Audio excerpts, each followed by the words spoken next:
काशीपुर में शंकर अपनी विधवा माँ के साथ रहता था। उसका पिता उस इलाके का मशहूर ठग था। उसके कारनामों से काशीपुर के प्रायः सभी लोग अवगत थे। एक बार ठगी के माल के बंटवारे को लेकर उसके 4 साथियों लुटन, प्यारे, गजानन एवं आनंदी ने उसकी हत्या कर दी एवं फरार हो गए। वे अपना माल बेचकर सुदूर अमरावती में निवास करने लगे थे। शंकर की विधवा माँ अपने पति के हत्यारों से बदला नहीं ले सकती थी, इसलिए अपने किशोर पुत्र को ठगी एवं बाजीगरी के अनोखे कारनामों से तालीम करने लगी। शंकर अब 18-19 साल का पूर्ण प्रशिक्षित गबरू जवान बन गया था। वह अपनी माँ से बोला, माँ मुझे आज्ञा दो, मैं पिताजी के हत्यारों से बदला लेने के लिए शीघ्र प्रस्थान करूंगा। माँ ने उसे चंदन का तिलक लगाया एवं नजर उतारी।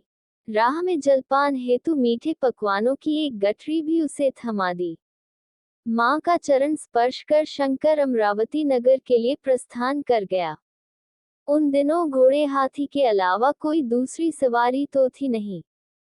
शंकर एक घोड़े पर सवार होकर जंगल, पहाड़ों से गुजरता हुआ कई दिनों की लंबी यात्रा तय कर वहां पहुंचा।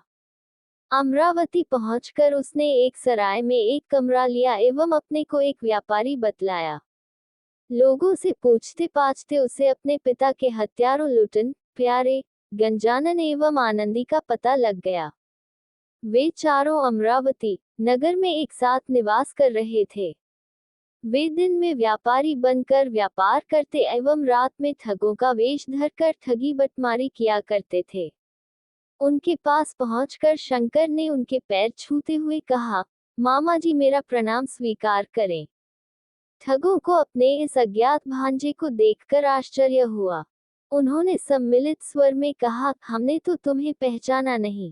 शंकर बोला, आप लोग तो देश छोड़कर इधर आ बसे। मैं आपकी छोटी बहन का लड़का हूँ। मेरा जन्म आप सबों के इधर आने के बाद हुआ, सो मुझे पहचानोगे कैसे? ये सुनते ही लुटन, प्यारे वगैरह ठगों ने उसे गले लगा लिया। वह अपने साथ एक थैले में 2 बंदरों को लेता गया था। एक बंदर उसने बाहर रस्सी से बांधकर हाथ में पकड़ लिया था, जबकि दूसरे को थैले में ही छुपाए रखा। ठगों ने पूछा, भांजे ये कैसा बंदर है? इसे क्यों साथ रखे हुए हो?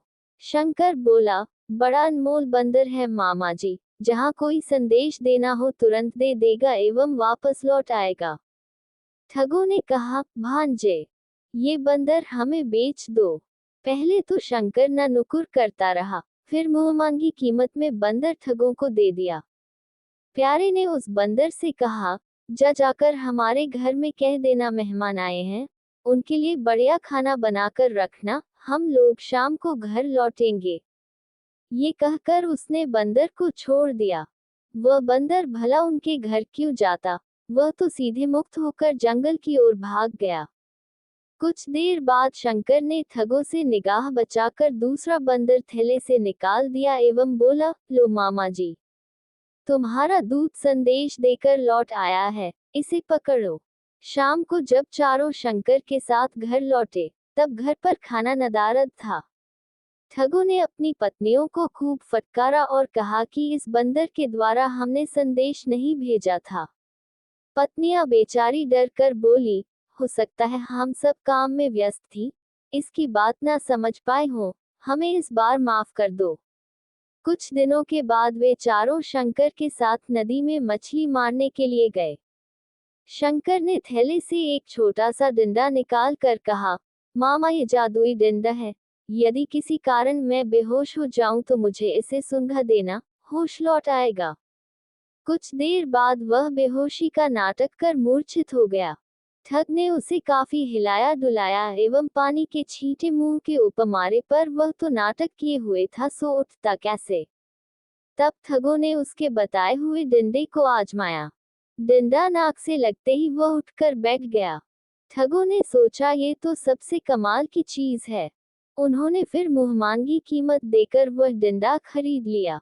इस बार फिर ठगों ने नदी किनारे से दूसरे बंदर को घर पर खाना बनाने का संदेश देकर भेजा। ये दूसरा बंदर भी उनके हाथ से छूटते ही जंगल की ओर भाग गया। शाम में जब पांचों घर पहुंचे तब भोजन फिर नदारद था। इस बार भूखे ठगों ने अपनी पत्नियों की अच्छी खासी ठुकाई की एवं उन्हें मार मार कर बेहोश कर दिया। जब हिलाने डुलाने से वे नहीं जागी तो उन्होंने शंकर से खरीदे गए जादुई डंडे को उनकी नाकों से सुंघाया, पर वे तो मार से परलोक सिधार चुकी थी, उठती कैसे। इधर शंकर मौका देखकर वहां से खिसक गया। अब ठगों को पता चला कि शंकर ने उन्हें खूब उल्लू बनाया। वे उसे ढूंढने लगे। कई दिनों के प्रयास के बाद एक दिन शंकर नदी किनारे उन्हें मिल गया। उन सबों ने उसे पकड़ लिया एवं एक बोरे में बंद कर नदी में फेंकाए। संयोगवश बोरा नदी किनारे जा लगा एवं एक नाविक ने उसे खोलकर शंकर को बचा लिया।